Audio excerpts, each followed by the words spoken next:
Welcome back to the CourseLeaf CIM User Guide. In Part 5 of this series, we will cover Course Requisites. Alright, so we left off on prerequisites. In order to have a prerequisite, it must be necessary and appropriate per Title V, and may only be established for the following purposes. The prerequisite is required and authorized by statute or regulation. The prerequisite will assure that a student has the skills, concepts, and/or information that is presupposed in terms of the course or program for which it is being established, such that a student who has not met the prerequisite is highly unlikely to receive a satisfactory grade in the course. And the prerequisite is necessary to protect the health or safety of the student or others. The prerequisite does not require scrutiny using content review or statistical validation if it is required by statute or regulation, it is part of a closely related lecture-laboratory course pairing within a discipline, or it is required by four-year institutions, or baccalaureate institutions will not grant credit for a course unless it has the particular communication or computational skill prerequisite. Courses aligned with CID must have the same prerequisite in order to be approved. If a course may be taken concurrently, list it as a co-requisite. Okay, so if your prerequisite meets all of the requirements, you will enter the course discipline and number in this box. Make sure to be exact because CourseLeaf uses this data to populate a section later on in the form, and if you do it wrong, it won't work. Our example history course doesn't have a prereq, so let's say instead we were creating an American literature course and it has a prerequisite of English 101.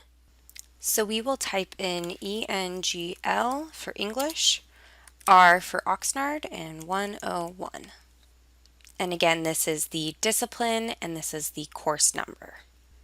If you have multiple prerequisites, make sure to clarify the requirements by adding the words and or. So if the prereq is English R101 and English R102, you could list it like that. But if the requirement is just that they have one or the other, place the word or in between. This really helps us when we put the course into the catalog and degree works. If your course has a co-requisite, it must meet the same standards as the prerequisite, and it should be typed in the same format. A co-requisite must be taken at the same time as a course, otherwise it's a prerequisite or concurrent enrollment. Next we have advisories on recommended preparation, which is a condition of enrollment that a student is advised but not required to meet before or in conjunction with enrollment in a course or educational program. Advisories, like prerequisites and co-requisites, must be reviewed every 6 years and every 2 years for vocational courses. Advisories cannot be enforced during registration, and you will list those in this box in the same format. Limitations on enrollment include statutory, regulatory, or contractual requirements or health and safety requirements. If any of these apply, you would select the appropriate box. Admission to a particular program can be a limitation. You would choose Other, and in the text box, specify the requirement. Our course doesn't have these, so we will leave it blank and move down. Alright, so remember when I told you if you typed the course number for your prerequisite in wrong, something wouldn't work? Well, this is that something. If your course has a prerequisite, you need to list entrance skills. Entrance skills are where faculty document that requisite skills have been established by the content review process.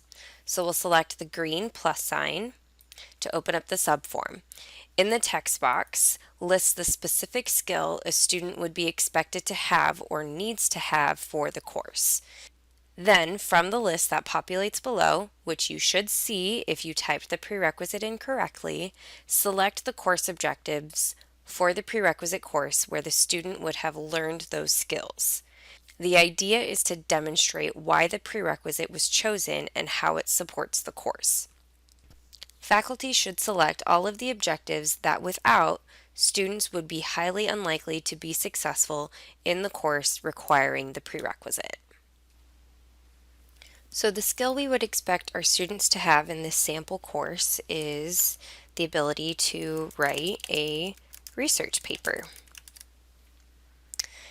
And the objectives that support this skill would be college-level grammar and vocabulary, and research a topic, analyze and synthesize the information, and report findings in a properly documented essay. So we will select those two objectives. We'll click Save, and then you'll see the skill and the objectives listed in the table. You will also see a pencil if you need to edit the entrance skill. That window will pop back up. And if you need to remove it, again, you can press the X, and if you needed to add another one, you could press the green plus sign. Now, if a course has any kind of requisite, you need to justify it. So under Requisite Justification, select the green plus sign to open the subform. For requisite type, select the type of requisite that you indicated above.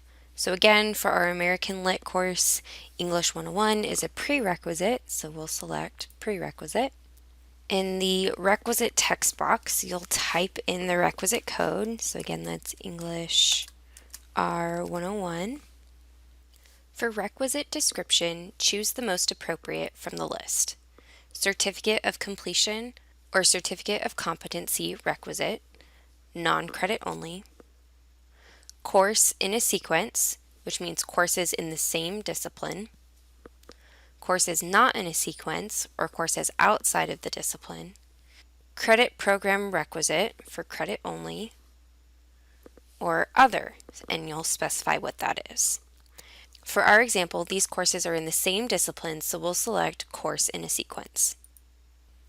For level of scrutiny, choose from the following: closely related lecture laboratory course, content review, meaning faculty have identified the necessary and appropriate body of knowledge or skills students need to possess prior to enrolling in a course, content review and statistical validation, part of a sequence of courses in a certificate of completion or a certificate of competency for non-credit only, required by a 4-year institution, which must be documented, required by statute or regulation, which also must be documented, required communication or computational skill, or other.